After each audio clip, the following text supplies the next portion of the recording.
사랑에는 거짓이 없나니 악을 미워하고 선에 속하라. 형제를 사랑하여 서로 우애하고 존경하기를 서로 먼저 하며 부지런하여 게으르지 말고 열심을 품고 주를 섬기라. 소망 중에 즐거워하며 환난 중에 참으며 기도에 항상 힘쓰며 성도들의 쓸 것을 공급하며 손 대접하기를 힘쓰라. 너희를 박해하는 자를 축복하라. 축복하고 저주하지 말라. 저는 하늘을 보는 게 취미입니다. 하늘은 언제 봐도 참 가슴이 설레이고요. 그리고 푸르른 하늘, 그리고 무엇보다 노을진 하늘을 보면 참 힘들고 답답할 때 그 넓고 광활한 하늘이 저를 위로해 주는 것 같습니다. 넓은 하늘을 보고 있자면 가슴이 뻥 뚫리는 것 같고요.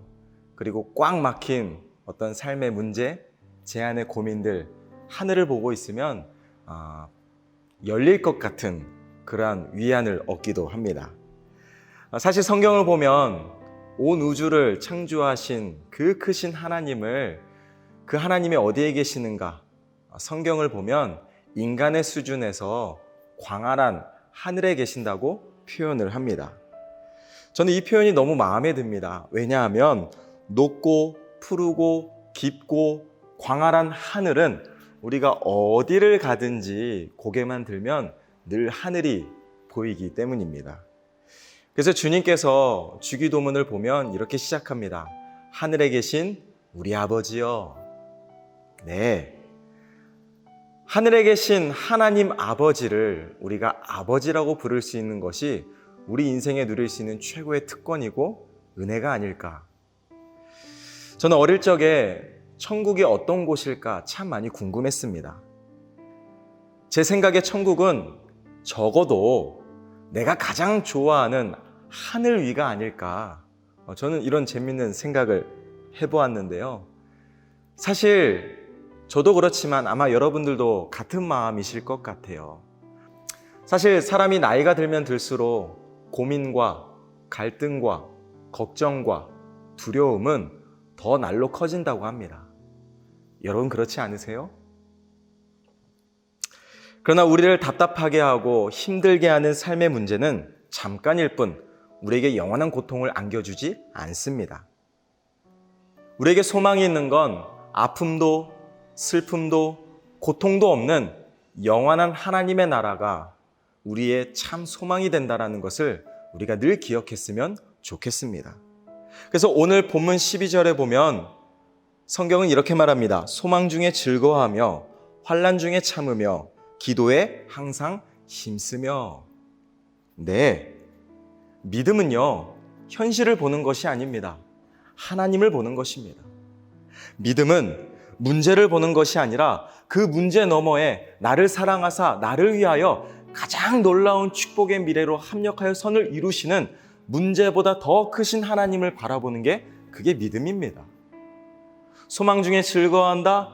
예, 우리는 이 땅에 영원히 살 존재가 아니라 기쁨도 행복도 평강도 영원히 지속되는 작은 고통도 허용치 아니하시는 하나님의 나라에 영원히 살 존재가 나라는 사실을 믿기만 한다면 우리는 그것이 우리의 소망이 되고 그 소망 중에 어떤 상황에서도 즐거워할 수 있는 것입니다. 그래서 저는 오늘 말씀을 묵상하면서 12절의 이 부분을 주목했습니다. 기도에 항상 힘쓰며. 기도에 항상 힘쓰며. 네, 기도에 항상 힘쓴다는 건 내 기도를 들으신 하나님을 늘 기억하고 의식한다는 것입니다. 우리가 하나님께 기도한다? 하나님이 내 기도를 들어주시는구나. 하나님이 내 작은 신음에 늘 주목하시는구나. 내 기도가 허공으로 퍼트려 없어지는 것이 아니라 내 모든 기도를 들으시고 하나님의 뜻대로 최선의 결과를 이루시는 분이 살아계신 하나님이구나. 네, 기도에 힘쓴다는 건 나를 사랑하신 하나님을 의식한다는 것입니다. 근데 저는 이 한 가지를 더 말씀드리고 싶어요. 우리의 모든 기도를 들으신 하나님은 우리를 어떻게 사랑하시는가? 오늘 본문 9절에 보니까 사랑을 이렇게 표현합니다. 사랑에는 거짓이 없나니. 네, 사랑의 하나님은 거짓이 없습니다. 이 거짓이 없다라는 말의 의미를 보면 위선이 없다, 진실하다, 중심적이다라는 의미입니다. 다시 말하면 사랑은요, 계산하지 않아요. 진짜 사랑은 받으려고만 하지 않습니다. 참된 사랑은 내 이익을 구하거나 상대를 이용하지 않습니다. 하나님이 우리를 사랑하시는데 하나님의 사랑은 어떠한 사랑인가? 네, 하나님은 날마다 우리에게 배신당하고 우리가 하나님을 무시하고 우리가 하나님의 존재를 수없이 부정하지만 하나님은 그럼에도 불구하고 끝까지 우리를 사랑하시고, 하나님께 참 죄송한 표현인데요, 하나님은 우리를 바보처럼 사랑하십니다. 저는 오늘 말씀의 제목을 그래서 이렇게 한번 지어보았어요. 사랑이 뭐길래? 아니, 대체 사랑이 뭐길래 하나님은 바보처럼 우리를 사랑하시는가?